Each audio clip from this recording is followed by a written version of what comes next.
One, two, three.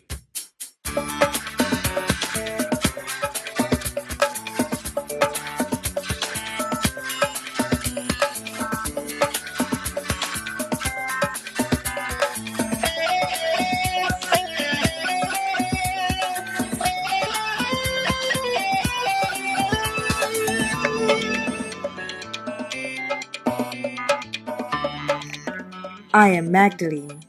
I contain multitudes. Halo, selamat sore semuanya, teman-teman sekalian. Senang sekali kita berada di sini lagi. Saya lihat sudah banyak teman-teman dari berbagai daerah ya. Ada yang dari Bekasi, NTT, wah senang sekali. Ada yang Lampung, Magelang, Yogyakarta, Makassar, dan berbagai daerah lainnya. Selamat sore teman-teman, selamat datang semuanya. Terima kasih telah bergabung di webinar kali ini. Saya Hera Diani, Managing Editor Magdalene.co. Dan ini adalah event Magdalene Learning Club online, bekerja sama dengan Komnas Perempuan, LBH Apik, SafeNet, dan Yayasan Pulih. Bagi yang belum familiar, Magdalene Learning Club atau MLC ini adalah wadah dari komunitas Magdalene yang didirikan untuk tujuan pemberdayaan, knowledge sharing, sampai peningkatan kapasitas. Kegiatan MLC ini mulai dari webinar seperti ini, juga talk show, workshop, sampai training dan kelas dengan topik yang beragam. Mulai dari spiritualitas, menulis, entrepreneurship, sampai professional development. Nah, bentar. Nah, jika teman-teman tertarik untuk mengikuti event-event kami yang lain, seperti acara hari ini, silakan kunjungi website kami, magdalene.co, ada di halaman community kami. Di situ juga ada kalender event. Selain itu, pantau terus di website kami dan follow akun-akun media sosial kami @magdaleneid di Instagram dan Twitter, serta Magdalene Indonesia di Facebook dan juga LinkedIn. Oke, sebelum kita mulai nih sesinya, sedikit housekeeping dulu. Silakan teman-teman gunakan fungsi chat untuk saling menyapa, say hi, katakan dari mana, karena kita juga ingin tahu teman-teman yang ikut sore ini dari mana aja lokasinya. Saya lihat sih udah pada nulis ya. Silakan kalau mau kasih feedback juga di situ. Kalau ada pertanyaan, silakan gunakan fitur Q&A. Kalau di chat itu biasanya kan takutnya nggak kebaca dan tenggelam pertanyaan-pertanyaannya. Lalu silakan posting tentang acara ini di sosial media, teman-teman. Jangan lupa pakai hashtag Digital Safe Space. Sekali lagi hashtagnya Digital Safe Space. Jangan lupa tag kita ya, @magdaleneid. Suaranya nggak ada. Suaranya ada kan ya? Ada yang bilang suaranya nggak ada. Oke. Lalu ini juga sebelum mulai ini kita ada polling dulu. Silakan diisi dulu ya teman-teman. Silakan Paul untuk memunculkan pollingnya.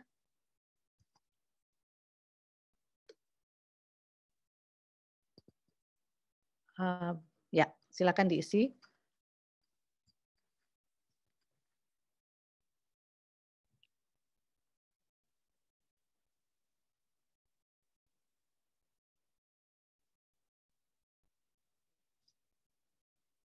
Ya, silakan diisi dulu pollingnya sebelum kita mulai.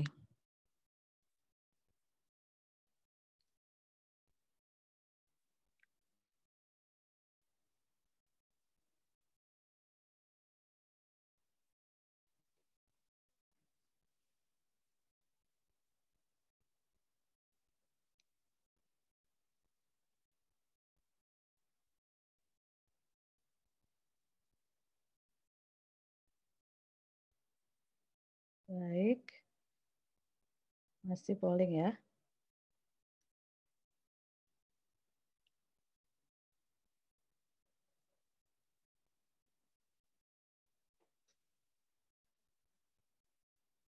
Oke. Ya, silakan isi pollingnya dulu teman-teman. Ya, ada yang bertanya, KBGO itu apa ya? KBGO adalah kekerasan berbasis gender online.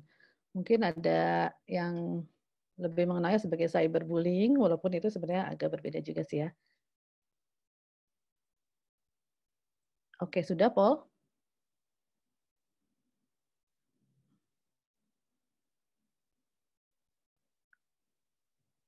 Ya, Nah, ini silakan. Oh, ini hasilnya poll barusan. Pernahkah kamu atau orang yang kamu kenal mengalami kekerasan berbasis gender online? Pernah 27%. Orang yang saya kenal 48%, lumayan tinggi ya. Tidak pernah 25%. Apakah kamu sudah tahu langkah apa yang akan kamu ambil bila menghadapi KBGO? Tahu 19%, tidak tahu 81%. Oke, nanti kita akan bahas bagaimana langkah apa yang seandainya yang harus kita ambil seandainya kita menghadapi KBGO. Oke, terima kasih sudah mengisi poll. Baik, untuk sesi ini webinar kali ini kita akan membahas seperti judulnya di poster adalah Digital Safety 101. Terutama kita akan membahas KBGO atau kekerasan berbasis gender online. Kenapa sih kita membahas KBGO dan apa sih KBGO itu? Mungkin sederhananya ini sama dengan cyberbullying ya atau peristakan di perundungan di dunia maya. Tapi sebenarnya levelnya udah on the other level gitu, udah lebih tinggi dari itu dan dampaknya itu bisa fatal gitu. Dan kekerasan ini sesuai dengan namanya menyerang kelompok gender dan minoritas seksual tertentu, makanya namanya kekerasan berbasis gender. Kenapa kita angkat isu ini? Karena ternyata angkanya tiap tahun naik menurut catatan Komnas Perempuan. Dan di tengah pandemi ini peningkatannya juga bertambah gitu drastis. Mungkin karena semua orang going online gitu, jadi entah karena bosan atau gabut atau apapun alasannya, tapi jadinya pada melakukan KBGO ini. Nah, kita juga di Magdalene pernah mengalaminya, yang memuncak dengan cyber attack yang membuat website kami mati bulan Juni lalu. Secara personal, masing-masing dari tim Magdalene juga pernah mengalaminya dengan level yang berbeda-beda ya. Ada yang mengalami pelecehan, perundungan, terus ada juga doxing, yaitu menyebarkan data pribadi di internet. Ada juga yang sampai namanya morphing, atau penempelan foto wajah di situs-situs porno. Itu parah banget sih. Dan itu cuma karena nggak setuju dengan tulisan yang kami publish atau nggak setuju dengan political stand atau sikap kami gitu. Nah, untuk membahas ini secara mendalam, kami sudah menghadirkan para pembicara yang mumpuni sore ini. Silakan videonya tolong dinyalakan. Pertama ada Ellen Kusuma dari Ellen ini adalah Kepala Subdivisi Digital at Risk dari Southeast Asia Freedom of Expression Network atau SafeNet. Ini adalah lembaga yang mengadvokasi hak digital dan kebebasan berekspresi warga. Kemudian ada Jen Elpitra. Halo Jen, terima kasih sudah bersama kami. Psikolog Yayasan Pulih, lembaga psikologi yang menangani kasus-kasus kekerasan terhadap perempuan. Jen bergabung di Pulih sejak 2013 menjadi asosiat psikolog dan sejak 2017 menjadi staf Pulih dan terlibat dalam beberapa program yang ada di Yayasan Pulih. Saat ini juga mengajar di program studi psikologi Universitas Pembangunan Jaya. Kemudian ada Ian Hugen. Benar ya saya ngomongnya Ian Hugen. Ian ini konten kreator yang mengidentifikasi diri sebagai trans woman representative atau representasi transpuan, penulis, self-love activist, dan fashion enthusiast. Terima kasih semuanya atas kehadirannya sore ini. Mungkin saya langsung aja ke Ellen dulu kali ya. Ellen boleh di-unmute? Ya, terima kasih. Ya, halo Ellen.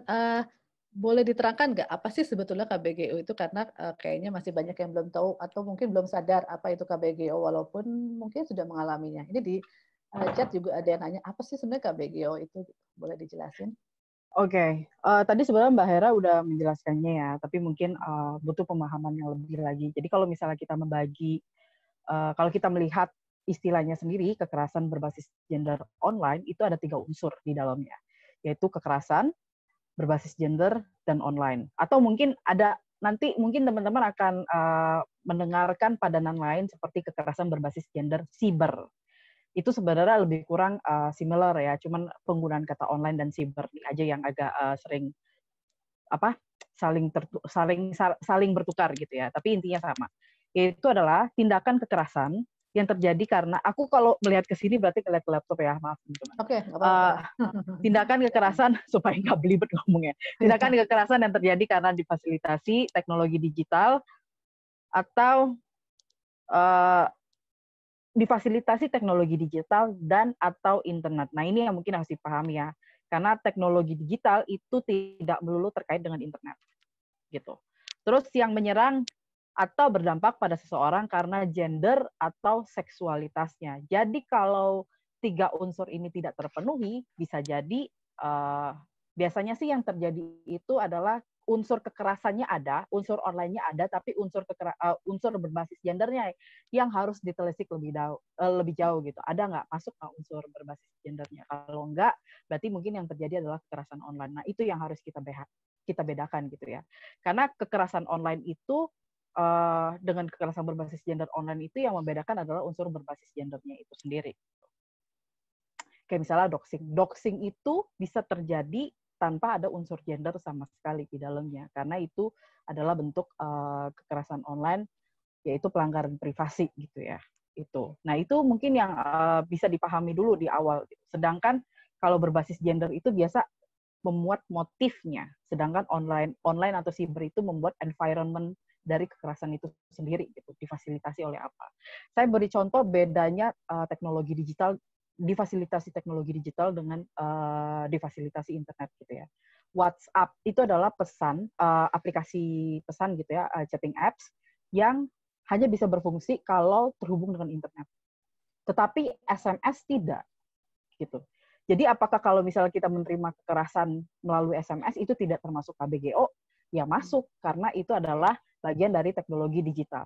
Saya mungkin beri contoh lain gitu ya. Ketika ada pelaku yang menyimpan konten intim dari korban gitu, dia menyimpannya secara offline, yaitu hanya di galeri, tidak terkoneksi dengan internet sama sekali gitu, apakah itu bukan barang bukti dari kekerasan berbasis gender online? Tentunya dia tetap masuk, karena itu dia tetap difasilitasi teknologi digital ya kan, karena disimpan dalam bentuk format digital gitu di handphonenya walaupun tidak terhubung dengan internet. Jadi itulah yang membuat istilah online dan cyber kadang-kadang suka bertukar gitu ya. Kalau kita dari SafeNet, kita awalnya emang memilih menggunakan kata online, tapi kayaknya Komnas Perempuan mulai tahun ini itu akan lebih menggalakkan term kekerasan berbasis gender cyber. Jadi jangan terlalu kaget karena sebenarnya akan sama gitu. Oke. Mungkin itu dulu. Ya. Nah, kan kalau berbasis gender ini orang apa sih namanya juga agak bingung. Kenapa disebut berbasis gender? Jadi menyerang, soalnya kan banyaknya juga menyerang perempuan gitu ya. Ya. Oke. Jadi ini mungkin yang harus dipahami juga kalau misalnya kita ngomongin berbasis gender, dan biasanya itu nggak cuma gender tapi juga termasuk by proxy gitu, sexuality juga termasuk gitu ya. Seksualitas gitu termasuk di dalamnya. Ini itu sebenarnya lebih pada unsur sosial, konteks sosial di dalam kekerasan ini sendiri. Dan ini kenapa penting untuk melihat kekerasan berbasis gender gitu ya? Kenapa penting melihat unsur gendernya? Itu karena bentuk serangannya itu bisa berbeda sekali. Karena ada kekhususannya sendiri gitu. Kalau misalnya kita tahu kita tinggal di masyarakat yang mindset-nya masih patriarki gitu ya, pola pikirnya masih patriarki itu sangat bercokol gitu di kepala gitu ya. Nah, maka ketika patriarki bercokol di kepala, itu dampak pada perempuan atau kekerasan yang dialami perempuan itu ada kekhususannya sendiri gitu. Saya beri contoh tentang perkosaan. Perkosaan itu secara disproporsional itu lebih banyak terjadi pada perempuan, walaupun juga terjadi pada pria, gitu, pada laki-laki. Nah, ini sebenarnya ada masalah di dalam mindset patriarki itu sendiri, karena mereka melihat atau seringkali dalam pola pikir patriarki itu perempuan itu dilihat sebagai objek seksual, gitu. Nah, disinilah pentingnya kita melihat apakah ada unsur berbasis gendernya atau tidak. Dan ini tidak terbatas hanya pada gender yang binary saja ya, maksudnya yang hanya diidentifikasi dua saja gitu, karena di norma sosial kita kan masih dua ya, ada perempuan, ada laki-laki. Padahal sebenarnya tidak juga gitu. Orang-orang yang mengidentifikasi dirinya sebagai non-binary di luar dari dua yang sudah diakui oleh norma sosial itu juga mengalami kekerasan berbasis gender. Mungkin nanti Ian yang akan bisa berbagi lebih banyak tentang apa yang dialami Ian misalnya gitu. Oh, apakah saya tidak kedengaran? Kedengaran? Oke. Ya. Ada yang mau tambahkan atau udah? Udah, mungkin segitu dulu. Mungkin nanti ada pertanyaan lain. Iya. Saya masih mau nyambung sih. Jadi kan bentuknya tuh banyak gitu ya, sampai ada yang tidak sadar bahwa itu sebenarnya kekerasan. Apa aja sih bentuk-bentuk KBGO ini? Waduh, kalau misalnya dibilang bentuk sebenarnya Banyak ya. banyak sekali dan termnya bisa banyak ini juga. Dan derajat dari kekerasannya sendiri itu pun banyak sekali. Ada yang saya tidak dalam artian men-underestimate sebuah pengalaman kekerasan gitu ya. Tetapi misalnya mengalami body shaming. Body shaming itu secara disproporsional juga lebih banyak terjadi pada perempuan daripada laki-laki. Kalau laki-laki mungkin lebih ke machoism kali ya, yang kena juga gitu. Misalnya badannya harus terlihat kekar dan segala macam. Jadi kalau misalnya badannya terlalu krempeng juga jadi bahan bulian gitu. Itu juga terjadi. Tetapi ada juga yang derajatnya sampai tinggi sekali. Tinggi sekali itu dalam artian bahkan bisa berdampak pada korbannya berpikir atau berujung melakukan tindakan bunuh diri, gitu, misalnya yang sampai bisa melayangkan nyawa seseorang, itu bisa sekali terjadi. Fatal ya soalnya. Betul. Nah, motifnya tuh apa sih biasanya?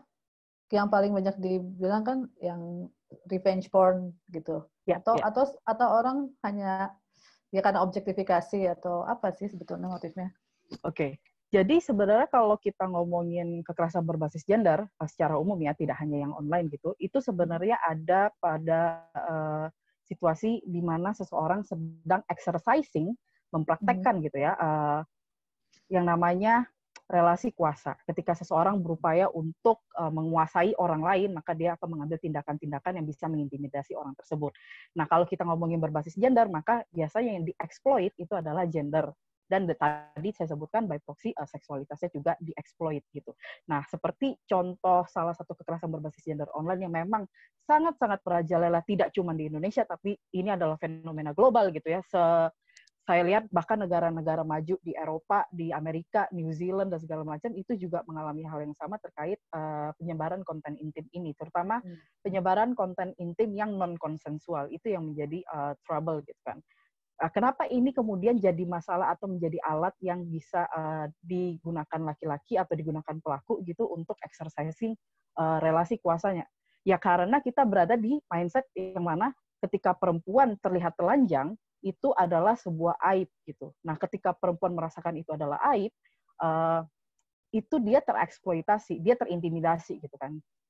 Karena dia terintimidasi, maka pelaku berada di atas tangan gitu dengan menggunakan alat konten intim yang dipegang oleh pelaku, itu dia bisa menguasai korban supaya menurut pada pelaku. Nah, itu jadi salah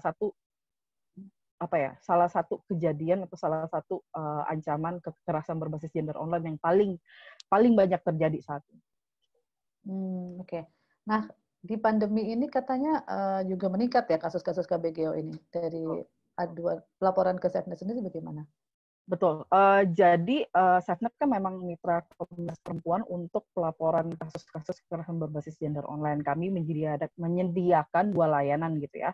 Layanan dalam bentuk konsultasi keamanan digital dan layanan dalam bentuk bantuan pelaporan ke platform digital. Karena kami juga menjadi mitra terpercaya dari beberapa platform digital yang emang besar gitu, seperti Facebook, Instagram, Twitter gitu. Kita menjadi mitra terpercaya mereka juga ya untuk bisa menguatkan suatu pelaporan. Jadi kami membuka layanan tersebut gitu.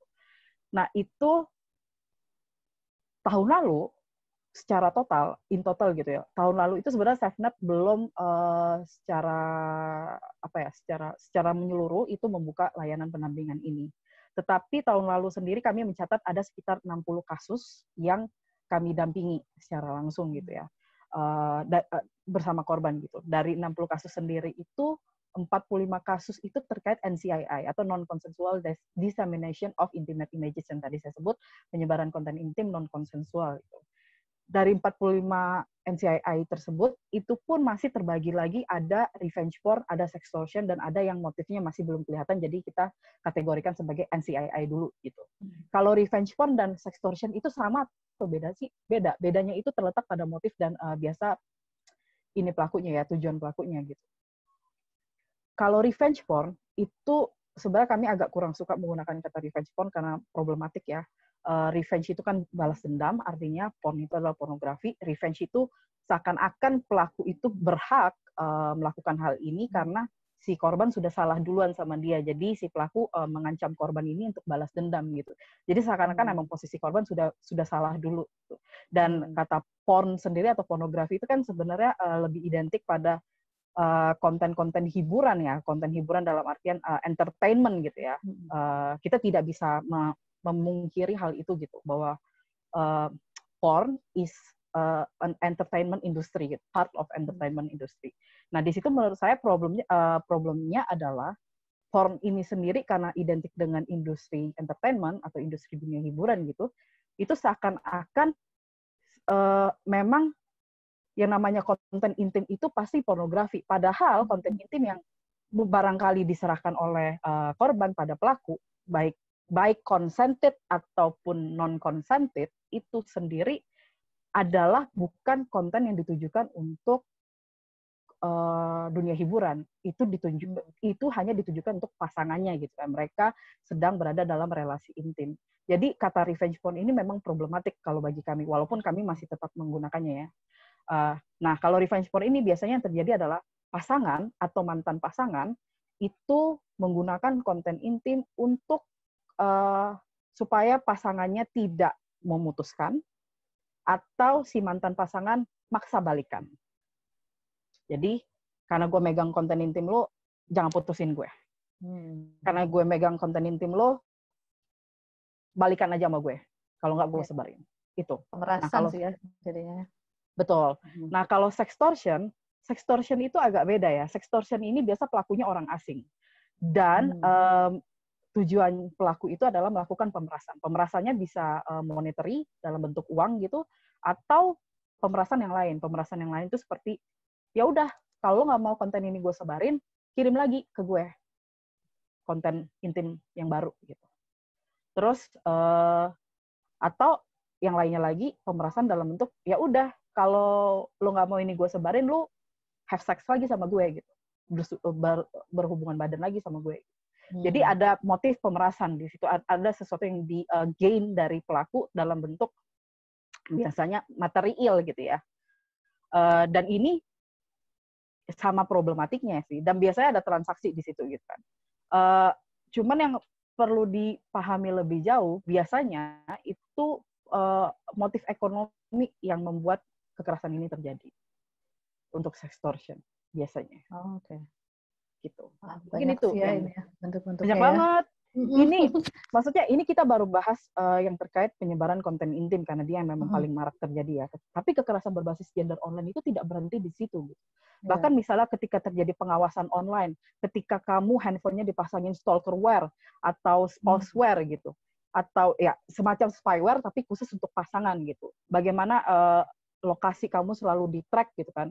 Yang dulu kalau nggak salah tuh sempat ada iklan atau apa yang apa lagu gitu ya, kamu di mana sekarang sama siapa dan segala macam. Nah itu terjadi tapi secara digital gitu, bahwa kita benar-benar diawasi dengan teknologi digital gitu. Itu jadi udah masuk kekerasan ya sebetulnya ya.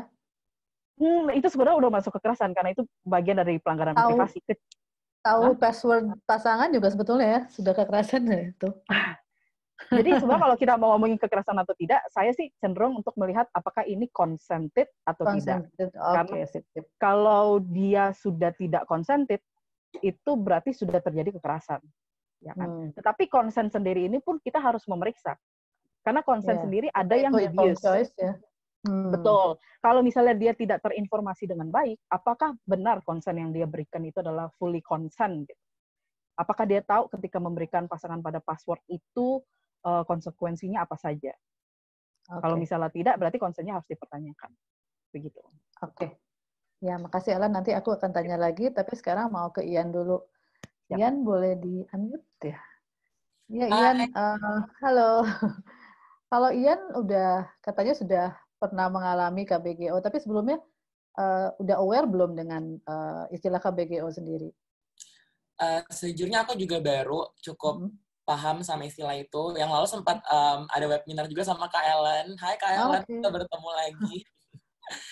Nah, waktu itu kapan ya? Kurang lebih kayak bulan kemarin itu aku baru cukup akrab dengan istilah itu dan baru sadar, oh selama ini gue udah termasuk korban ya. Jadi apa yang dialami Ian? Boleh cerita nggak bentuk-bentuknya seperti apa? Sebenarnya kalau kita ngomongin soal kekerasan online itu sendiri, bener banget tadi yang kata Kak Ellen, gimana sih caranya kita tahu itu kekerasan atau enggak? Kalau menurut aku pribadi, sesederhana kamu nyaman nggak sama itu. Pokoknya once lo udah nggak nyaman, once lo udah ngerasa terancam, terganggu, itu sebenarnya udah termasuk kekerasan. Tapi kembali lagi ada stage-stage-nya. Mungkin sih kalau aku sendiri tuh aku nggak pernah ngalamin yang benar-benar sampai kayak merasa terancam nyawanya. Tapi kalau yang bikin aku ngerasa sudah mulai tidak nyaman, bahkan kayak, duh kok kerjaan gue gini banget ya, itu sering banget. Dan yang paling sederhana dan paling sering tuh ya body shaming itu sendiri. Iya ya. Itu lewat DM atau konten, lewat komen atau gimana? Atau paling banyak sih DM, cuman DM, ya? Banyak juga komen. Itu karena emang ya dikaitin sama identitas gendernya Ian gitu. Beragam, ada yang karena identitas gender, ada yang karena appearance doang. Karena nggak suka aja gitu ya. Karena sesederhana tidak suka aja, benar banget. Iya. Kalau boleh tahu bentuk yang paling parahnya gimana? Bentuk yang paling parahnya itu sempat, ini yang kita ngomongin yang paling parah ya. Yang paling parah itu sempat aku pernah jadi salah satu narasumber di YouTube channel adalah sebuah NGO juga. Terus itu aku ngomongin soal self-love dan gimana sih caranya kita bisa menerima diri sendiri. Singkat cerita, adalah penontonnya yang merasa aku tuh sesat, aku tuh ngajarin self-love, aku tuh ngajarin orang untuk menjadi sesat gitu. Mungkin karena sering ada interview juga sama media, aku juga dulunya tidak bijaksana, aku sering nyebutin kampus aku di mana, kan aku masih semester 8, semester 7 sekarang. Aku sering nyebutin kampus aku di mana, akhirnya kayak data-data pribadi aku tuh banyak ada di internet. Oke. Karena dia tahu kampus aku di mana, akhirnya dia tiba-tiba ngirimin kayak surat ancaman aja gitu via DM awalnya. Kalau misalnya lo nggak minta NGO itu nurunin konten sesat itu, gue akan datangin kampus lo gini. Jadi itu sih yang paling parah, yang benar-benar merasa, wah kok keberadaan gue terancam gitu. Itu bikin sampai kapok gitu nggak, main medsos misalnya, atau jadi hyper aware gitu? Lebih belajar aja sih, karena emang aku juga sering punya banyak teman-teman aktivis yang jauh lebih senior lagi.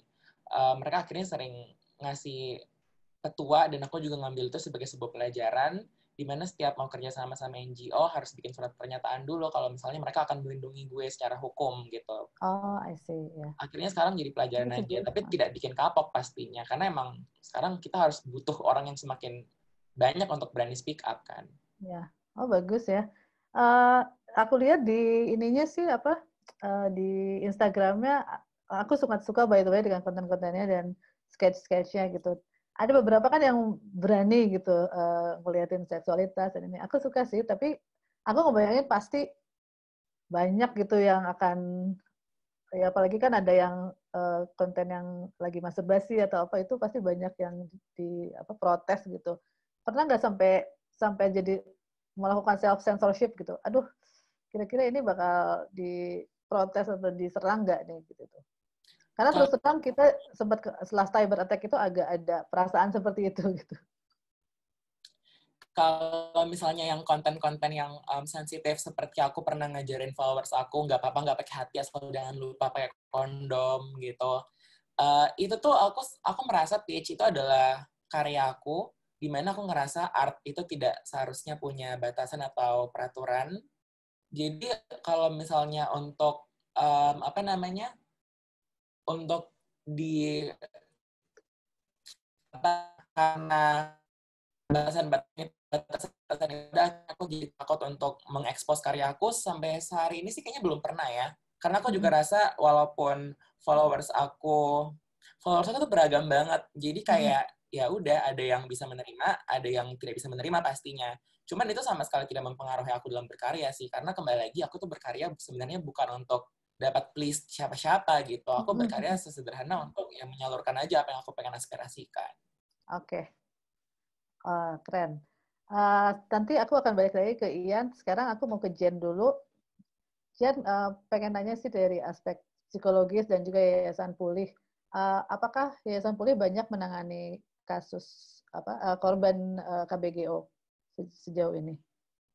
Oke, kalau untuk kasusnya sendiri sih yang terdata dari tahun 2009 sampai 2020 ini sudah yang murni dilaporkan dan terdata KBGO ya, itu ada sekitar 9 yang masuk.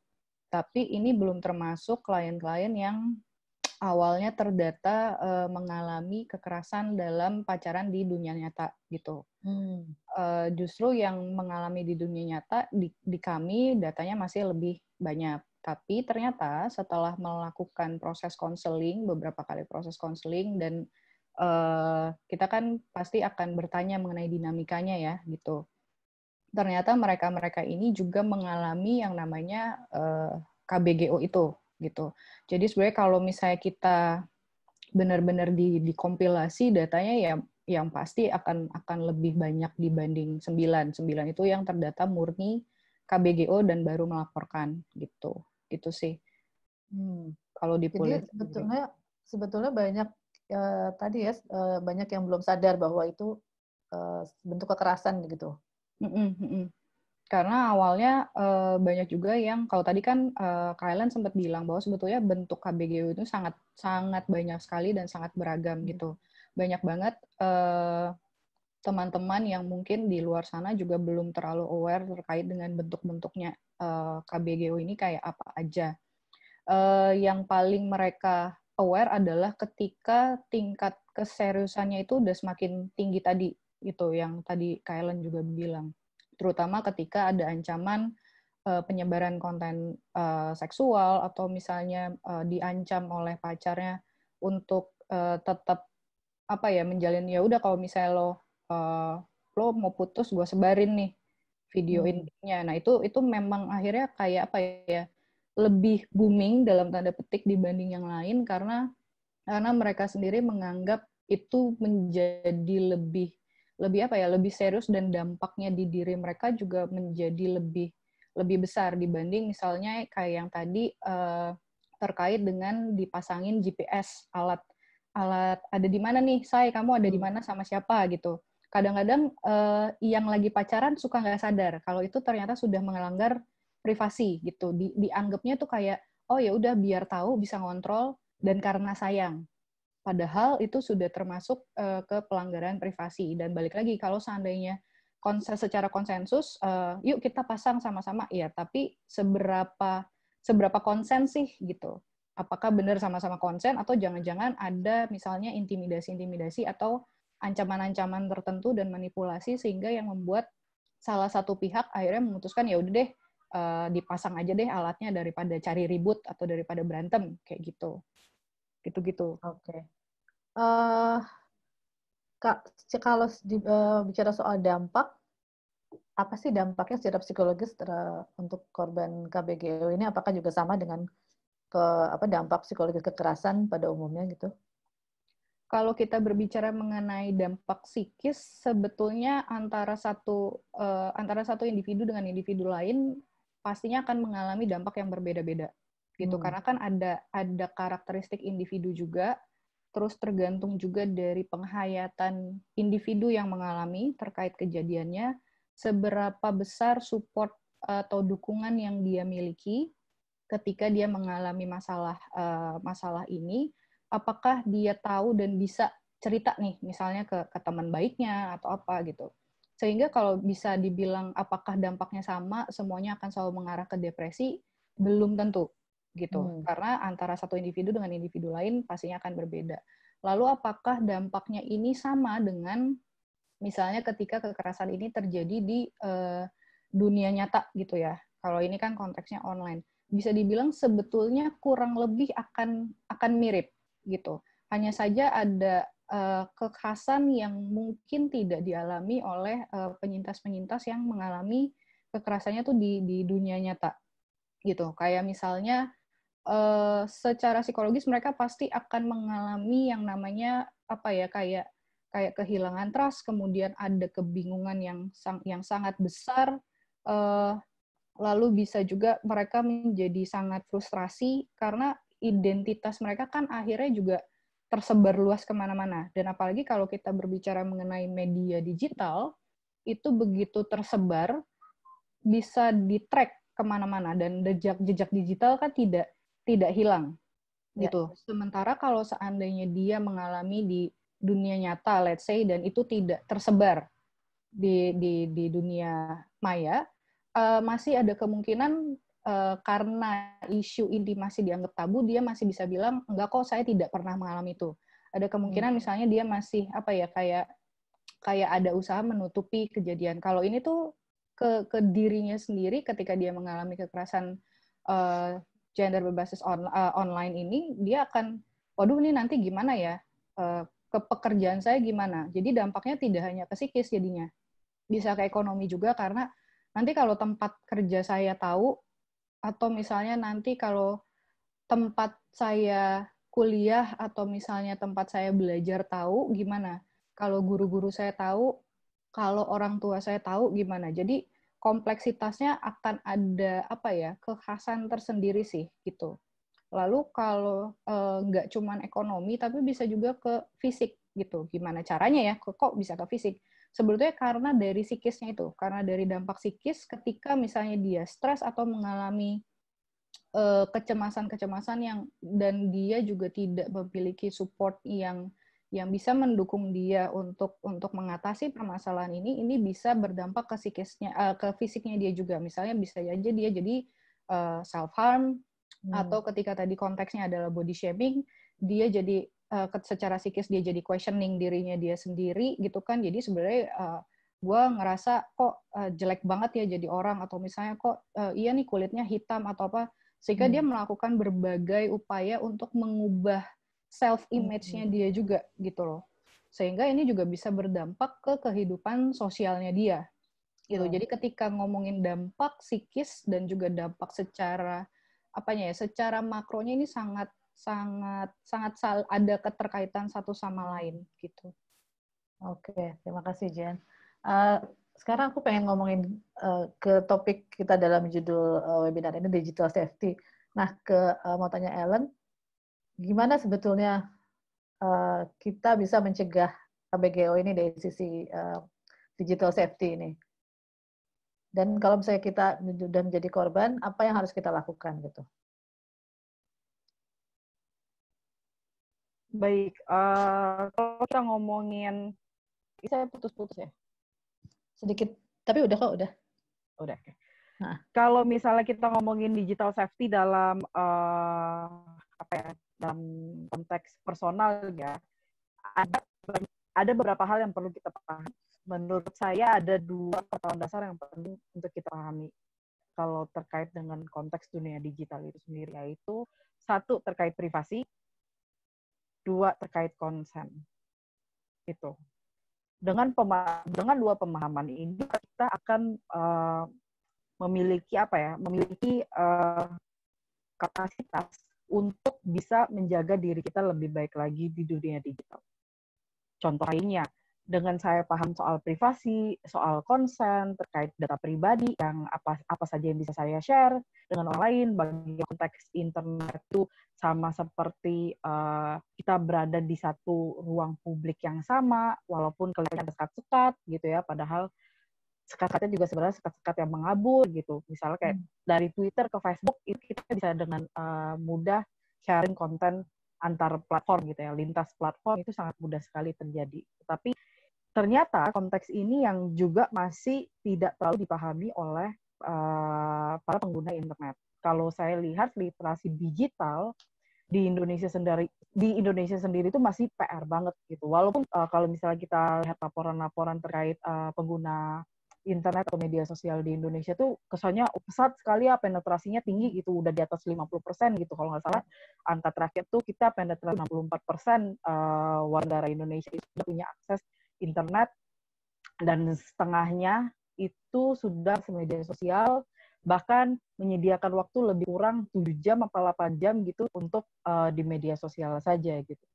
Tetapi ternyata pemahaman terkait apa sih karakteristik, apa sih lingkungan internet itu seperti apa, itu masih kurang sekali. Dan itu yang membuat kebanyakan masing itu menjadi tidak aman karena tidak menyadari gitu bahwa ketika kita nge-share konten itu tidak berhenti di platform saja, itu dapat dengan mudah share kembali di platform lain. Mungkin kita harus menyamakan, atau mungkin kalau kita ngomongin hoax itu mungkin kita lebih nangkep gitu ya. Cepat sekali hoax ini menyebar. Ya hoax itu sebenarnya adalah data kan, adalah informasi. Apapun informasi yang kita unggah di internet, dia akan bisa bergerak si hoax itu sendiri gitu. Kalau misalnya kita mikir, wah di Twitter itu viral. Gak cuma di Twitter, itu bisa dengan mudah viral juga di Instagram gitu. Itu kita bahas tentang internet dalam konteks yang lebih publik. Gimana lingkup internet tapi yang lebih privat, seperti WhatsApp, seperti Facebook Group, atau seperti media komunikasi lain yang bentuknya lebih terbatas, tidak semua orang bisa masuk gitu. Nah, itu juga kita harus memahami ada konteks seperti itu. Konteks lainnya apa? Lupa saya. Oh ya. Konteks lainnya adalah sampai ngeblank. Konteks lainnya adalah kita harus paham, walaupun kita menjaga privasi, selalu ada celah untuk bocor. Kenapa? Karena teknologi digital itu memungkinkan hal itu terjadi. Saya kasih contoh, ada 2 fitur sederhana di ponsel kita sendiri, itu yang dapat mengubah privasi kita itu menjadi sesuatu yang publik gitu. Mungkin kita cuma sharing sesuatu grup gitu ya, yang tahu orang-orangnya siapa. Dan kita tahu mereka ini... Helen, barusan agak putus-putus. Boleh diulangi? Barusan agak putus-putus. Ini kayaknya sinyal saya makin sore makin jelek. Misalnya saya beri contoh terkait saya, mungkin teman-teman ingat nggak soal pet? Soal apa? Oh iya, pet ya.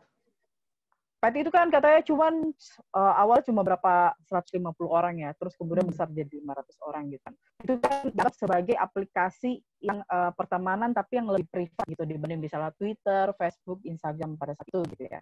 Tetapi saya yang nggak punya pet aja tahu teman saya kalau ngupdate pet itu isinya apa, tetapi taunya bukan dari teman saya, tapi dari teman kita berdua. Jadi mutual friend kita berdua yang iseng ngapain? Iseng nge-screenshot, terus dibagiin ke Twitter. Saya nggak ada di pet aja, saya tahu gitu kan. Karena si ternyata orangnya nggak bisa jaga orang lain gitu kan.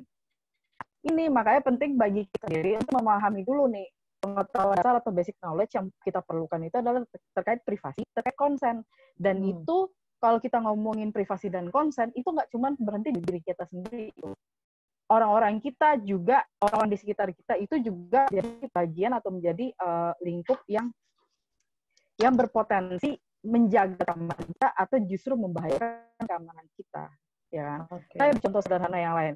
Teman saya punya anak bayi dan dia itu sangat tahu privasi. Orang tuanya sangat tahu privasi gitu ya.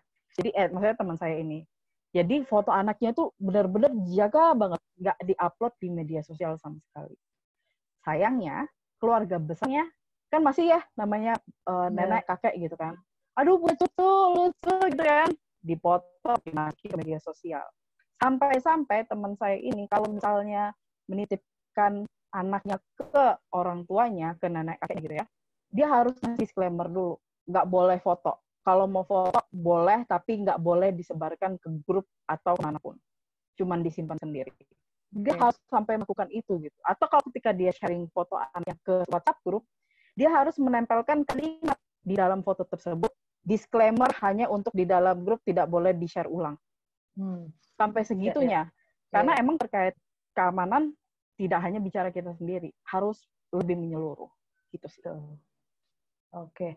Kalau Ian mungkin punya tips nggak untuk safety ini, digital safety ini? Karena kan mungkin dari pengalamannya dan dengan puluhan ribu followers gitu, itu kan juga menimbulkan kerentanan sendiri gitu ya.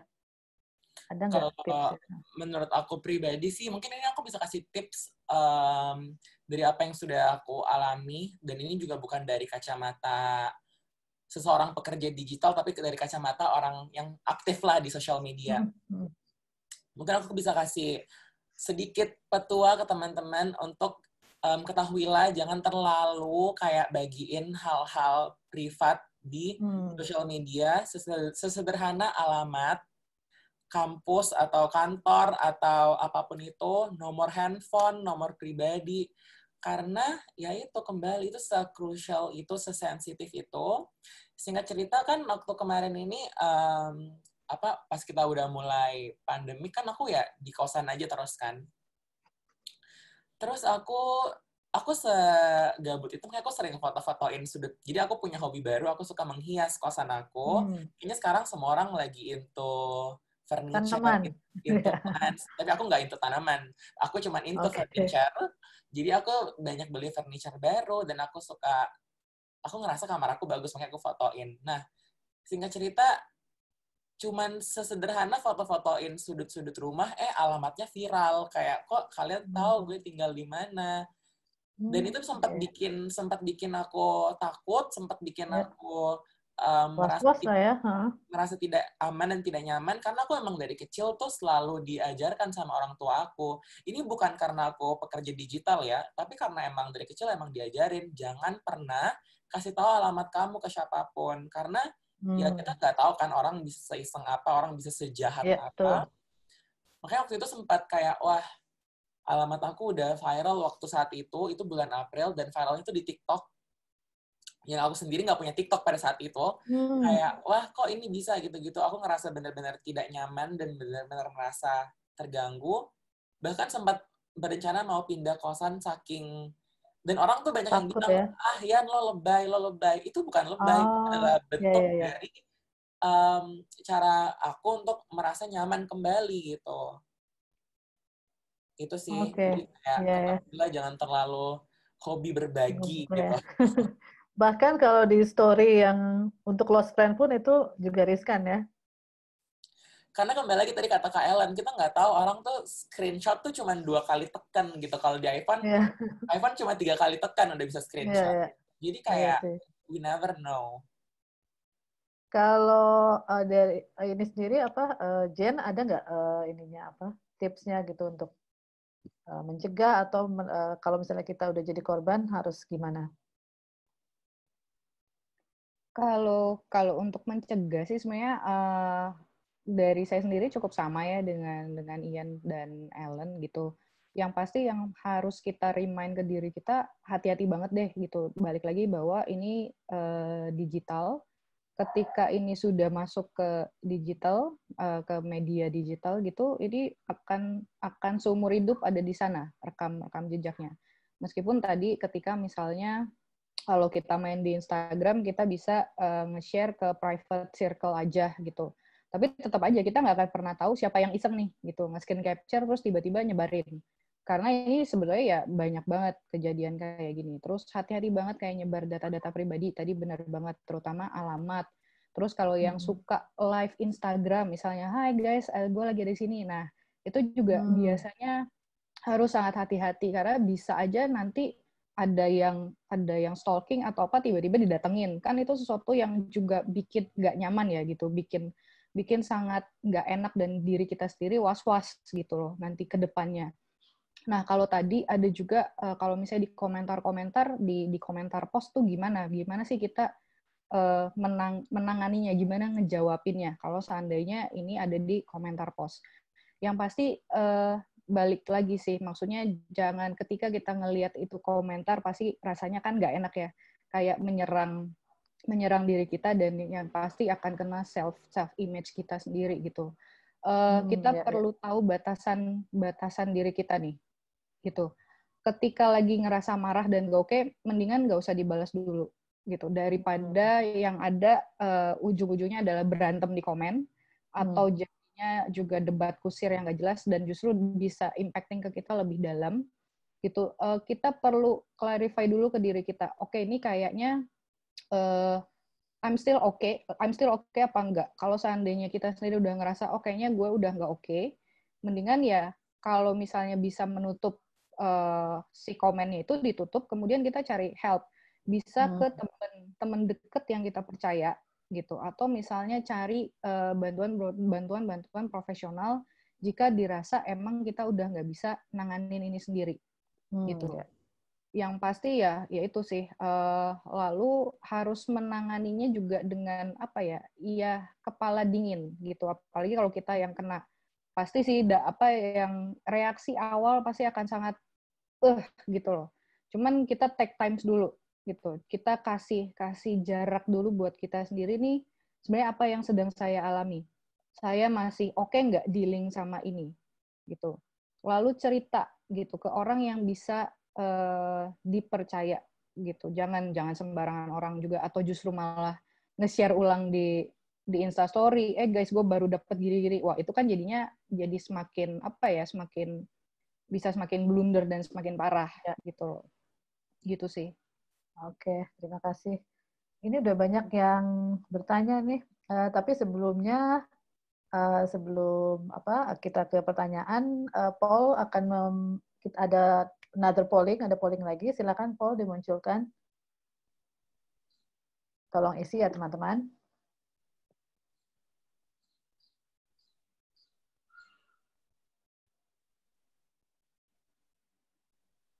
Iya, itu mengenai keamanan digital. Mbak Hera?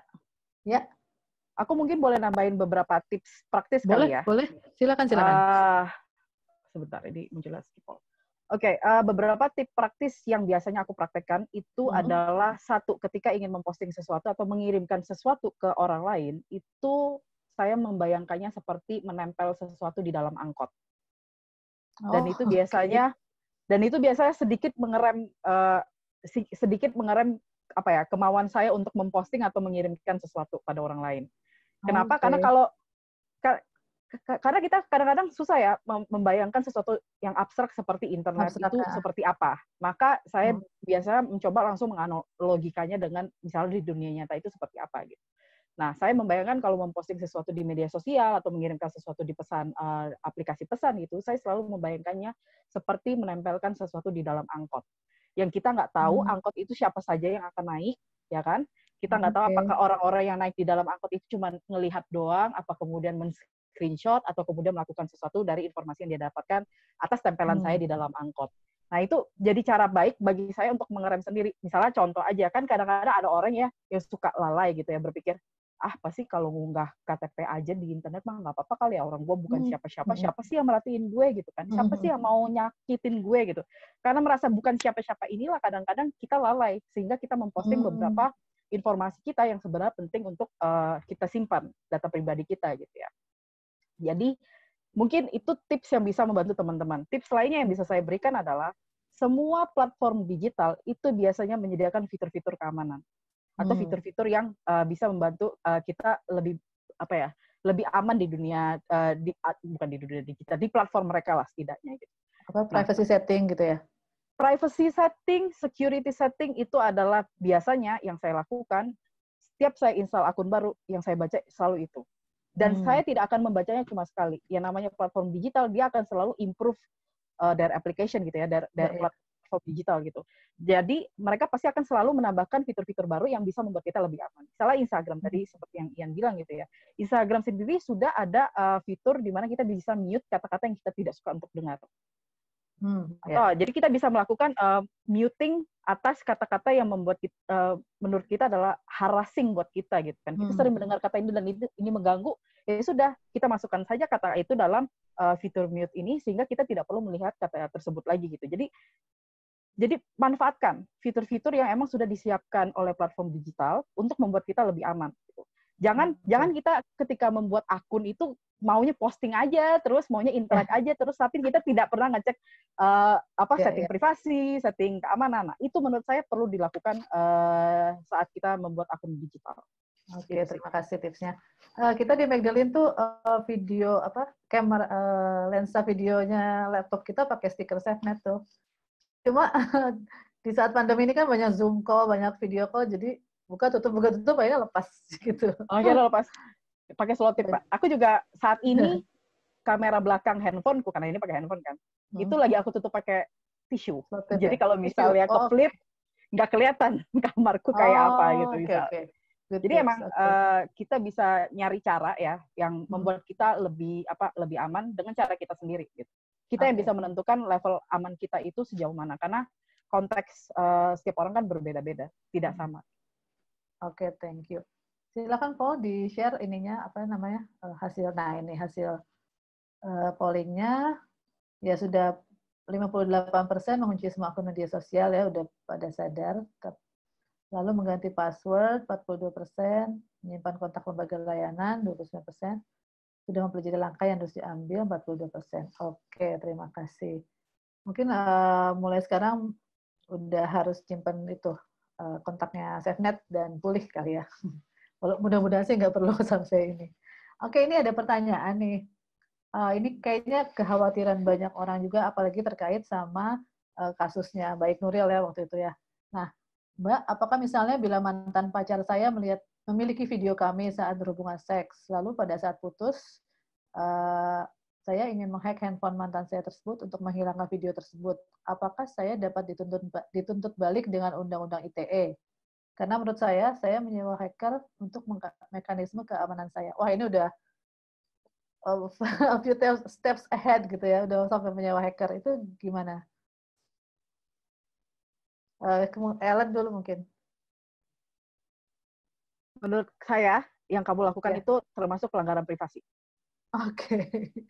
Saya pikir tadi saya baca Undang-Undang ITE terkait Baik Nuril ternyata ada hacking ya. Ya, enggak. Maksudnya ketika kita melakukan hacking pada seseorang, itu sudah termasuk pelanggaran privasi. Apakah itu tindakan kriminal, itu masih harus dicek lebih lanjut. Tapi setahu saya, yang namanya hacking itu sudah termasuk tindak pidana di dalam Undang-Undang ITE. Gitu ya. Tetapi ini kan sebenarnya ada konteks ya di dalamnya. Bahwa kamu mengalami kekhawatiran bahwa video yang dimiliki oleh pasangan kamu ini bisa disebar. Pertama-tama, apakah sudah dilakukan komunikasi? Walaupun saya tahu ya namanya kita nggak bisa percaya sama orang gitu ya. Kalau misalnya dia sudah megang konten kita ya wassalamualaikum warahmatullahi wabarakatuh gitu. Tetapi maksudnya upaya-upaya ini sebenarnya adalah upaya untuk membiasakan diri terkait privasi dan konsen. Kalau kita awalnya memang membuat video itu bersama, consented gitu ya, kita juga harusnya bisa menghapus itu dengan konsen. Kita berhak untuk menghapus itu. Di Indonesia kita belum punya perlindungannya, tetapi di negara lain itu ada undang-undang, saya lupa negara apa, di mana mereka punya peraturan, kalau misalnya udah putus, nggak bisa lagi itu jadi foto milik bersama. Jadi emang harus dihapus. Sayangnya di Indonesia belum kepikiran yang seperti itu. Yang ada malah undang-undang ITE yang memang berpotensi mengkriminalisasi korban seperti yang terjadi pada Ibu Baik Nuril. Itu contoh sederhana. Tetapi kalau misalnya pertanyaan tadi, apakah dia bisa kena pidana undang-undang ITE, untuk saat ini sayangnya bisa. Oke. Karena itu udah. Nah sebenarnya terkait video ini ada yang bilang ya udah sih, jangan bikin aja deh gitu video itu mengingat banyak resikonya gitu. Itu gimana tuh? Kalau dari saya, itu sebenarnya jalan yang kayaknya wah gila mulia sekali ya. Tapi gini, kita tidak bisa membatasi ekspresi orang lain hanya karena hal seperti ini. Yang bisa kita lakukan adalah menjaga agar apa yang kita lakukan konsekuensinya itu minim pada kita. Seperti apa? Kamu mau bikin nude, it's okay, tapi make sure you are not identified in it. Gitu misalnya. Misalnya diajak video call seks gitu sama pasangan. Ya oke, nggak apa-apa. Tapi jangan menampilkan misalnya wajah. Karena kalau menampilkan wajah, otomatis resiko kamu akan lebih gede. Menampilkan badan pun harus kita perhatikan badannya seperti apa. Apa kalau misalnya ada tato yang bisa mengidentifikasi kita, ya baiknya jangan disorot, gitu kan. Oh, I see. Dan kalau memang benar-benar tidak nyaman, jangan dilakukan. Karena kalau kamu tidak nyaman, berarti kamu sebenarnya sudah tidak konsen. Kamu tidak consented atas tindakan tersebut. Kalau udah tidak konsen, berarti kamu sudah korban sebenarnya. Ya. Ada yang menambahkan mungkin Ian atau Jen?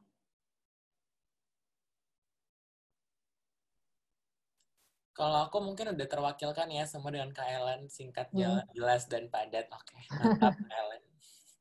Oke. Kalau gitu kita ke ini aja ya, pertanyaan berikutnya. Nah, ini masa pandemi ini banyak yang going online. Nah, terus Kak, fitur stiker DWA sangat saya sayangkan karena mau stiker yang dikirim cowok, biasanya cewek yang kerudungan tapi badannya bugil. Bahkan ada yang mengirim alat kelamin cowok-cewek. gimana cara menekan mereka yang melakukan hal tersebut dalam artian efek jera yang bikin pelakunya kapok. Nah, soalnya ini kan berujung ke psikis korbannya. Gimana nih? Efek jera ya biar ini kapok gimana ya? Ya, Ellen dulu atau mau Jen? Terus ya, boleh. Ya, Dari Ellen aku dulu, dulu, silakan. aku dulu Pak, Ellen dulu. Ya, boleh deh Jen dulu, silakan. Jen dulu aja. Oke, boleh. Kalau misalnya efek jerak, ini konteksnya berarti di WhatsApp ya, gitu, dengan stiker-stiker. Yang pasti mungkin di satu sisi pelaku lagi cek-cek ombak, iseng, dikirim-kirim aja gitu. Dia pengen tahu reaksi si yang penerimanya gimana. Kalau bisa jangan sampai si kitanya juga terpancing gitu, dengan misalnya marah-marah apaan sih gitu. Dengan dia tahu reaksi kita kayak gitu, biasanya dia akan semakin iseng dalam tanda petik. Apalagi kalau ini konteksnya grup ya gitu. Kalau grup kan rame-rame gitu kan. Ketika dia dapat attention kayak gitu, dalam satu sisi dia akan lebih suka reaksi-reaksi seperti itu. Caranya gimana biar dia berhenti? Yang pasti ya udah diemin aja. Ketika dia masih terus melakukan itu, bilang secara tegas stop. Stop, tolong jangan melakukan itu lagi. Itu sesuatu yang nggak oke. Tahu nggak bahwa ketika kamu melakukan itu, kamu bisa loh dilaporkan gitu. Itu ketika misalnya udah nggak berhenti tuh perilakunya yang kayak gitu. Gitu sih.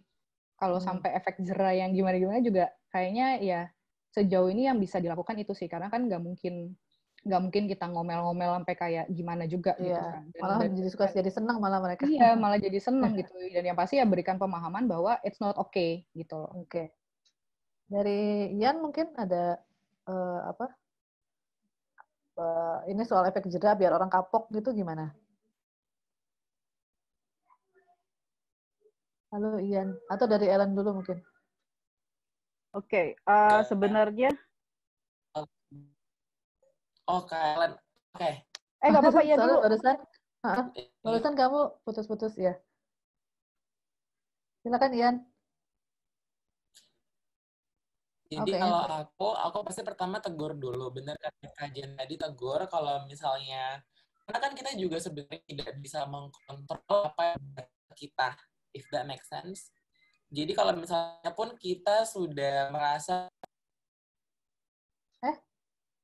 Iana hilang. Nah, mungkin nanti kembali. Ellen dulu mungkin. Oke, jadi sebenarnya namanya stiker itu stiker porno ya, atau stiker yang nadanya seksual gitu ya, yang sebenarnya membuat tidak nyaman kita gitu. Itu percaya atau tidak, kita bisa melaporkannya dengan menggunakan Undang-Undang ITE pasal 27 ayat 1, pasal yang sama yang menjerat ibu baik nuril juga. Jadi memang itu pasal yang bermasalah, karena dia bisa mengkriminalisasi, tetapi sebenarnya bisa kita gunakan juga untuk mengintimidasi pelaku kalau saya tidak ingin menggunakan kata yang lain gitu ya. Iya. Maksudnya kadang kita perlu untuk membuat si orang-orang yang melakukan hal seperti ini itu untuk jerak. Kalau misalnya komunikasi kamu rasa tidak cukup, proses hukum itu sebenarnya bisa dilakukan, tapi proses hukum itu biasa dilakukan paling belakang ya. Itu kayak kalau udah nggak ada jalur lain, maka lu pilih jalur hukum. Nah, untuk stiker bermuatan apa yang berbau pornografi tersebut itu bisa dilaporkan dengan menggunakan Undang-Undang ITE pasal 27 ayat 1, yaitu konten bermuatan melanggar kesusilaan. Tapi pahamilah teman-teman, pasal 27 ayat 1 ini adalah pasal yang sama yang bisa mengkriminalisasi korban-korban kekerasan berbasis gender online. Jadi wisely, do it wisely. Sulit juga ya itu ya, undang-undang itu. Gimana tadi Ian? Sorry tadi sempat ini ya. Sorry tadi aku terputus. Nah, maksud aku tadi tuh melanjutkan yang tadi aku bilang pasti pertama ditegur dulu. Tapi kalau misalnya kita benar-benar terganggu dan itu tetap datang, ini juga adalah treatment yang sama sih yang aku gunakan untuk DM jahat yang langsung diblok aja. Kita cut di akses, jadi dia udah nggak bisa kirim apa lagi ke kita gitu. Itu doang sih. Ya, oke, terima kasih. Ini ada dari Bella Diananda. Kak, kan biasanya pelaku itu mahir memanipulasi korban, gitu kan, sehingga korban melakukan hal yang diminta. dalam tekanan psikis tersebut, korban bahkan tidak sadar sedang dimanipulasi dengan cara gaslighting dan sebagainya. Bagaimana ketika korban tersebut merupakan orang yang kita kenal dan telah dibutakan, jadi sulit disadarkan bahkan setelah melalui banyak pendekatan. Sebaiknya apa yang dilakukan nih? Kalau bukan kita tapi teman atau orang yang kita kenal. Mungkin Jen, silakan. Kalau konteksnya adalah teman dan kita sudah berusaha untuk memberikan berbagai informasi yang bisa ngasih tahu dia bahwa apa yang kamu alami ini sebenarnya nggak oke loh gitu, akan lebih baik ketika kamu cut off semuanya atau misalnya melakukan sesuatu lah gitu, dan itu dirasa nggak mempan. Sebetulnya yang bisa kita lakukan adalah kita tetap menjadi teman dan pendengar dia yang baik sih gitu. Itu yang paling bisa kita lakukan, karena kita juga nggak bisa memaksakan si teman kita itu untuk tiba-tiba tuh menyadari bahwa oh ya ini ternyata salah atau apa gitu. Paling ya ini kita kasih contoh-contoh aja, ajak ngobrol secara baik. Tahu nggak kasusnya si ini, terus tahu nggak dampaknya kayak apa, menurut kamu gimana. Jadi memang harus maksudnya nggak bisa dipaksain juga, dan kitanya juga harus sabar gitu menjadi temannya dia. In case ketika tiba-tiba ada sesuatu atau apa ya, kita tetap bisa ada untuk dia, dan dia tahu bahwa ya kita bisa menjadi teman yang dia percaya gitu. Oke. Ellen mungkin mau nambahin? Enggak. Oke. Ian mau menambahkan? Oke. Nah, ini ada pertanyaan soal undang-undang tadi. Pertanyaan saya, bagaimana negara melindungi korban KBGO dan menindaklanjuti secara hukum terhadap pelaku KBGO tersebut? Apa sih undang-undangnya selain yang ada tuh, apa sih yang bisa melindungi korban? Ellen, sorry. Oke. Ini, pertanyaannya sangat sukar saya jawab ya. Kalau saya ingin jawabnya adalah undang-undang penghapusan kekerasan seksual, tapi sayangnya rancangan undang-undangnya sendiri masih ditunda lagi pembahasannya. Gitu. Apa saja yang bisa kita maksudnya peraturan apa saja yang bisa kita pakai secara hukum itu ya tadi seperti saya sudah bilang, undang-undang ITE memang adalah pasal yang bermasalah. Kita perlu addressing problematika di mana. Tetapi kalau memang itu bisa digunakan untuk membantu case kamu, use it, ya kan. Tetapi maksudnya silakan gunakan itu. Saya yakin teman-teman yang lain yang akan mengadvokasi bagaimana problematiknya undang-undang tersebut atau peraturan, terutama pasal 27 ayat 1 undang-undang ITE tersebut ya. Tetapi hal lain lagi, karena kalau kita ngomongin kekerasan berbasis gender online itu kan tidak melulu terkait sesuatu yang seksual gitu ya. Itu kita bisa menggunakan pasal-pasal terkait ancaman apa yang kamu terima gitu. Ketika kamu diperas, terjadi kayak tadi saya sebutkan ada sextortion gitu, berarti ada pemerasan di situ, berarti gunakanlah pasal-pasal yang bisa pasal-pasal terkait pemerasan atau ancaman. Kan ada juga pasal yang terkait tindakan atau perbuatan yang tidak menyenangkan. Itu juga bisa digunakan gitu. Saran saya, ketika teman-teman amit-amit menjadi korban kekerasan berbasis gender online yang perlu sampai menempuh jalur hukum, itu adalah tidak sendirian. Jadi, lakukan pemetaan resiko, terus lakukan pemetaan support system kamu, terus jalanlah bersama. Karena kalau kamu sendirian, itu rentan sekali terjadi banyak hal. Misalnya, victim blaming. Atau kasus kamu mental, bahkan bukan kasus, atau laporan kamu mental tidak diterima karena tidak cukup bukti. Gitu. Jadi kalau misalnya kita menjadi amit-amit gitu ya korban kekerasan berbasis gender online, yang bisa kita lakukan pertama, pemetaan resiko, mengumpulkan barang bukti, membuat kronologi, itu nanti bisa saya kirimkan linknya atau saya taruh di mana ya? Ada s.id/contoh kronologi, huruf kecil semua, dan disambung. Itu ada format kronologi yang bisa teman-teman pakai kalau misalnya ingin membuatnya. Terus yang disimpan itu jangan cuma screenshot, tetapi URL atau linknya juga penting untuk disimpan. Karena kebanyakan menyimpan screenshot saja tetapi tidak menyimpan URL atau link. Kan kalau misalnya terjadi di Twitter, Facebook, dan segala macam, itu kan selalu ada HTTPS-nya ya. Ada link yang bisa kita simpan. Nah, itu yang harus disimpan. Nggak cuma screenshot. Kalau mungkin di WhatsApp, ya mau nggak mau lah ya, karena di WhatsApp pasti tidak ada link gitu kan. Ya udah, screenshot percakapannya. Itu akan membantu gitu. Dan tadi saya sebutkan, gunakanlah fitur-fitur yang memang sudah digunakan di platform digital gitu. Nah, kalau misalnya terkait hukum, memang itu sangat, PR-nya sangat banyak sekali ya, karena aparat penegak hukum kita juga masih tidak sensitif gender, tidak sensitif perspektif korban, tidak sensitif, bahkan percayalah, gaptek. Masih pakai mesin tik ya? Iya, karena kadang-kadang mereka tidak tahu konteks internet atau dunia digital itu seperti apa. Jadi kadang-kadang kalau kamu tidak memahami itu, maka carilah support system yang bisa membantu kamu di hal ini gitu. Karena kalau sendirian itu akan mudah sekali laporan kamu dimentalkan. Jadi use the support system. Tadi Mbak Hera juga sudah menyebutkan Magdalene, Safnat, Yayasan Puli, LBH Apik, Komnas Perempuan, itu kan kita adalah mitra ya yang sama-sama membahas atau mengadvokasi isu kekerasan berbasis gender online. Kontak kami, tanya kami apa yang bisa dilakukan. Itu bisa menjadi salah satu langkah yang dilakukan kalau kamu ingin maju ke proses hukum gitu ya. Walaupun untuk saat ini saya akui berat ya. Tapi kalau misalnya perlu bantuan, memang kita pasang di banner di website kita, meglit.co, itu ada daftar lembaga-lembaga yang memberikan bantuan untuk kekerasan berbasis gender, tidak hanya online. Ya, tapi termasuk online gitu. Dan itu daftar itu terus kami update. Jadi itu nggak cuma yang Jakarta atau Jawa, tapi juga di seluruh daerah kalau teman-teman perlu. Oke. Nah, ini disebarkan. Apa? Itu tolong disimpan dan disebarkan teman-teman. Iya, betul. Nah, ini ada pertanyaan dari Demica Chandra. Dia bilang, ini pertanyaannya untuk Ian.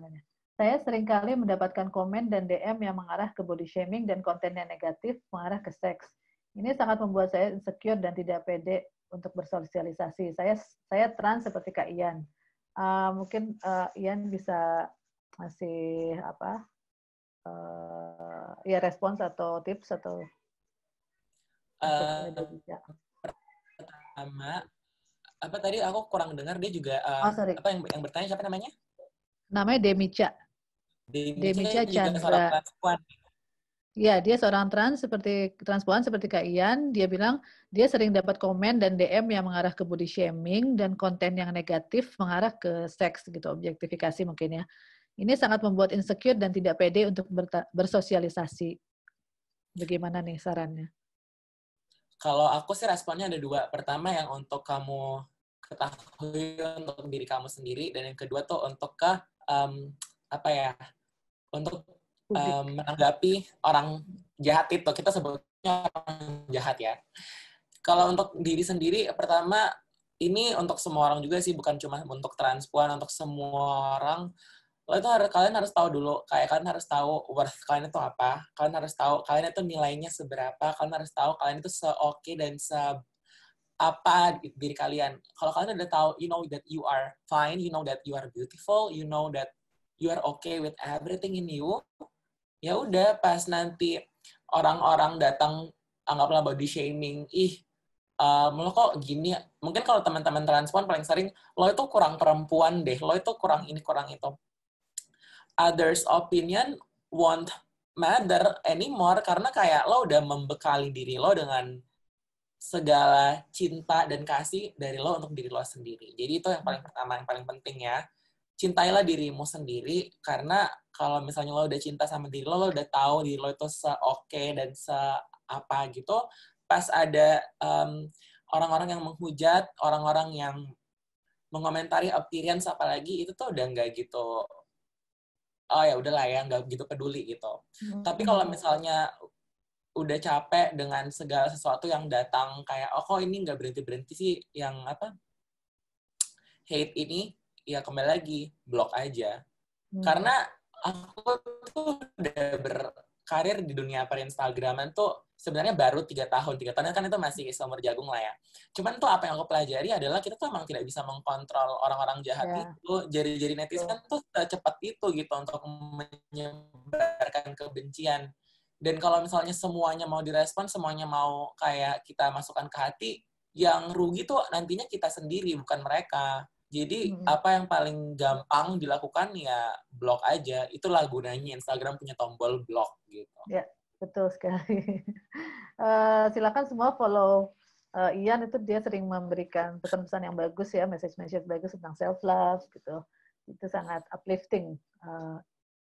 Oke, ini ada dari Dita Nurliani dari Jogja. Dia bilang, ketika berhadapan dengan kasus KBGO yang korbannya di bawah umur dengan jenis konten intim, bagaimana cara SafeNet atau lembaga konseling seperti Yayasan Pulih memberikan pengertian pada orang tua korban? Karena mereka sudah terbawa emosi dan ingin menuruti kemauan si pelaku saja, alih-alih memproses si pelaku baik kerana hukum atau melaporkannya ke bagian pelaporan platform digital langsung agar konten di take down dan akun sosmed pelaku dinonaktifkan. Mungkin Jen dulu silakan. Oh, ini konteksnya untuk ini ya yang di bawah umur ya. Kalau di Yayasan Pulih sendiri sih karena memang penanganannya dan pelayanannya adalah terkait dengan dampak psikologisnya. Jadi sebetulnya kita juga di Yayasan Pulih sendiri nggak akan bisa maksa orang tuanya sih tenang Pak Bu gitu nggak bisa maksa, atau misalnya ya udah Pak silakan dibawa ke ranah hukum, nggak, karena kalau misalnya di kami penanganannya adalah ke dampak psikisnya mungkin buat si anaknya, karena di Yayasan Pulih kan juga ada penanganan untuk anak-anak, nggak hanya untuk yang dewasa gitu.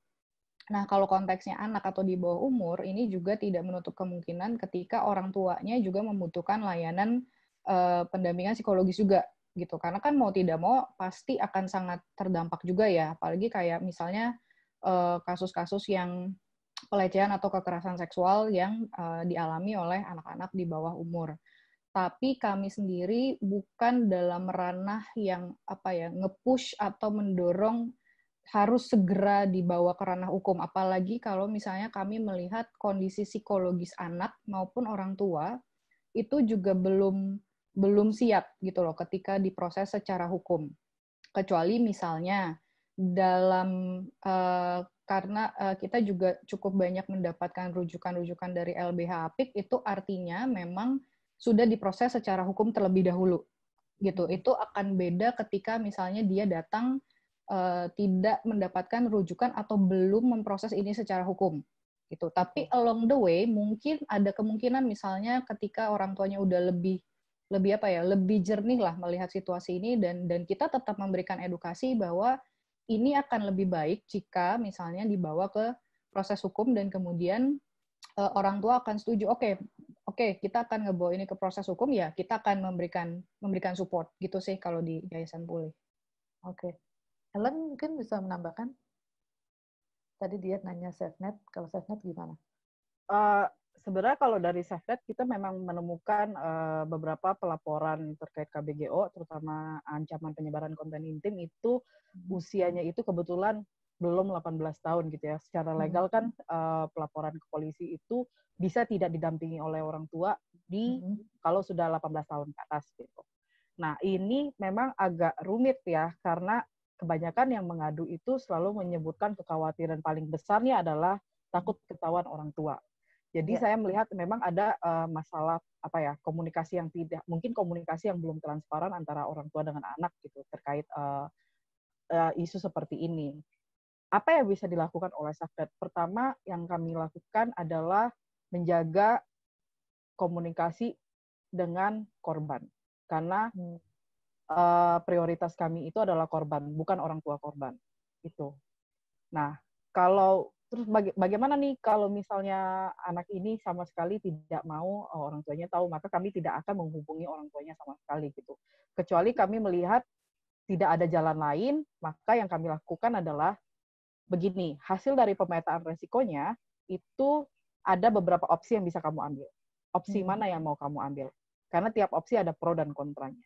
Ketika dia bilang, Kak, aku kayaknya harus ngobrol sama orang tua dan segala macam, maka kami juga akan memastikan lagi apakah situasinya cukup positif untuk dia berkomunikasi dengan orang tua.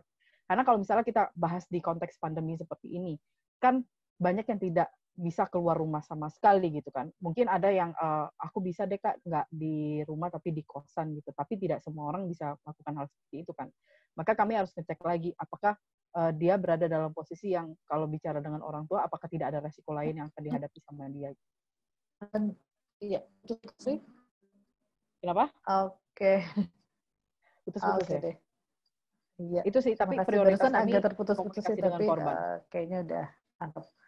Ini banyak sekali sih pertanyaannya. Ya, sip. Oke, komunikasi dengan korban ya. Aduh, ini banyak sekali pertanyaannya, tapi waktunya terbatas. Ini mungkin yang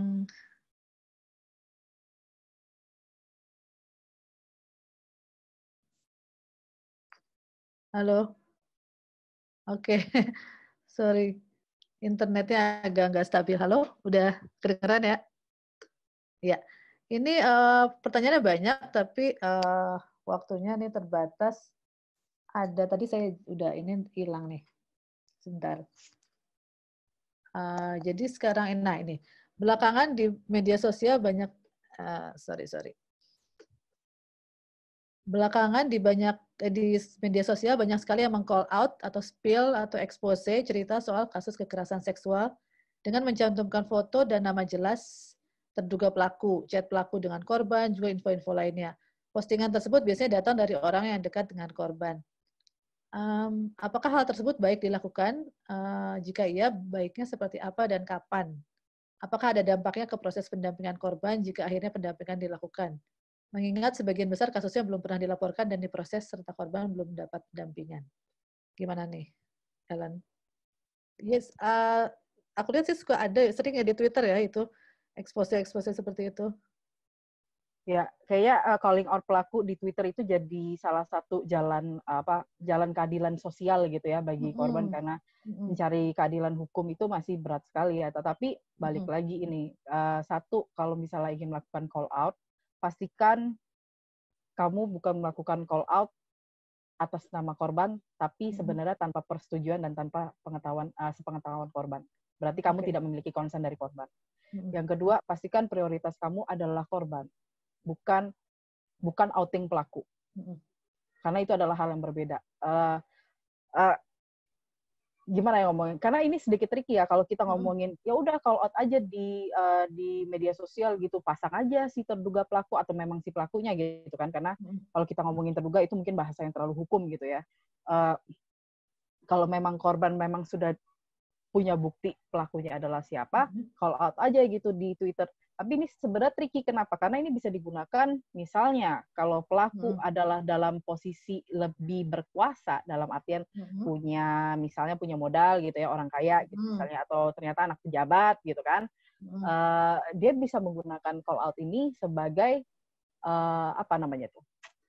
retaliation ya, sebagai cara untuk counter strike apa yang kamu lakukan gitu. Misalnya dia bisa menggunakan pasal 27 ayat 3 pencemaran nama baik untuk membalas korban, atau nanti untuk menekan korban supaya menarik laporannya ke polisi gitu dan segala macam. Jadi kayak ada banyak hal yang perlu dipertimbangkan sebelum melakukan call out pelaku. Saya rasa ini banyak teman-teman yang gergetan ya, biar dapat keadilan gitu loh, biar dapat keadilan, biar jerak gitu. Biar jerak pelakunya, ya udah di out aja.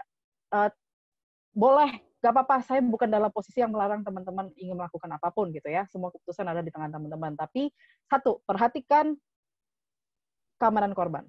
Prioritas selalu adalah korban, bukan prioritasnya outing pelaku. Gitu. Yang kedua, selalu lakukan pemetaan resiko sebelum melakukan outing atau call out pelaku. Gitu. Yang ketiga, jangan lupa perhatikan konsekuensi ke depannya.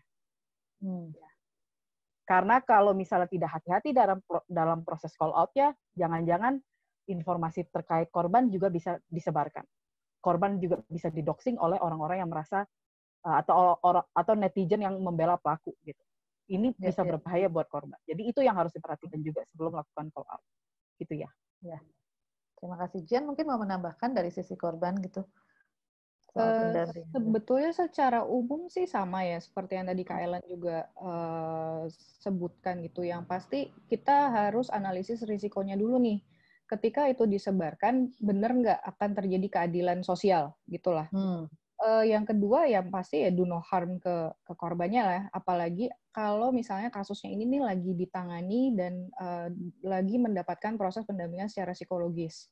kalau seandainya misalnya ini jadi viral gitu kan, dan kemudian tersebar, terus tanpa ada konsen dari si penyintas yang sedang ditangani, terus tiba-tiba si penyintas ini tahu, loh kok ini jadi tersebar gitu. Nanti gimana ada teman yang tahu atau beberapa teman saya tahu nih pelakunya gini. Itu kan justru jadi do harm lagi si penyintasnya ini gitu. Jadi harus sangat berhati-hati. Meskipun mungkin ada selalu akan ada pro kontra sih ketika si pelaku misalnya disebarkan gitu. Misal meskipun disebarkannya tidak menyebut nama korban dan lain sebagainya, tapi memang akan ada nih orang-orang, loh ini kan yang kasusnya si X misalnya. Oh, ini kan kasusnya si X. Oh, terus kebuka deh tuh semua satu-satu tanpa misalnya ternyata ini belum konsen, kemudian tidak ada analisa risikonya.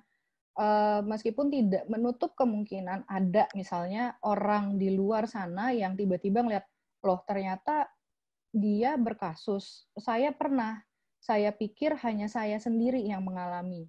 Itu kan jadi kayak ada blow whistle tersendiri gitu loh. Jadi memang harus selalu memperhatikan faktor risikonya, pro kontranya, kemudian dampak ke depannya ini akan gimana, terutama memang dari sisi si penyintasnya gitu yang sedang ditangani. Jadi harus selalu mempertimbangkan hal itu sih gitu. Aku sepakat tadi dengan Kak Ellen. Terima kasih. Ian, mungkin ada yang mau ditambahin? Oke. Iya ini pertanyaannya masih banyak banget loh. Aku boleh nambah sedikit nggak? Boleh. Mungkin alih-alih ini saran aja ya. Alih-alih call out pelaku, lakukan edukasi terhadap modus yang dilakukan oleh pelaku. Itu mungkin lebih membantu. Ya. Karena mungkin ya pelaku juga sebenarnya kurang aware atau gimana gitulah ya. Jadi edukasi tentang modus itu mungkin akan lebih baik. Dan membuat orang lebih aware. Oke, terima kasih. Pertanyaan masih banyak banget. Terima kasih teman-teman antusiasmenya dan ketertarikannya sama isu ini. Terima kasih Ellen, Jen, dan juga Ian atas insight-nya sangat berguna dan saran-sarannya dan responnya. Jangan lupa untuk follow Magdalene di media sosial, Magdalene ID di Twitter, Instagram, di Facebook Magdalene Indonesia, juga LinkedIn Magdalene Indonesia, YouTube juga. Dan jangan lupa untuk di SafeNet sendiri banyak kan ya tips-tips dan juga keterangan soal KBGO. Tadi ada yang masih bingung tentang singkatan-singkatannya, bisa ke websitenya SafeNet gitu. Di Yayasan Pulih juga kalau misalnya ada pertanyaan atau ada informasi soal korban juga bisa ke Yayasan Pulih. Di Magdalene sendiri kita ada satu halaman khusus namanya Safe Space khusus untuk kekerasan berbasis gender. Itu ada ada artikel, ada infograf, ada informasi lembaga-lembaga layanan, bisa langsung ke situ. Juga jangan lupa follow Ian Hugen Instagramnya, itu sangat saya suka gitulah stylenya gitu. Juga banyak message yang bagus untuk self love. Terima kasih Ellen, Jen, dan Ian. Paul tadi pesan supaya kita foto bersama dulu. Silakan Paul.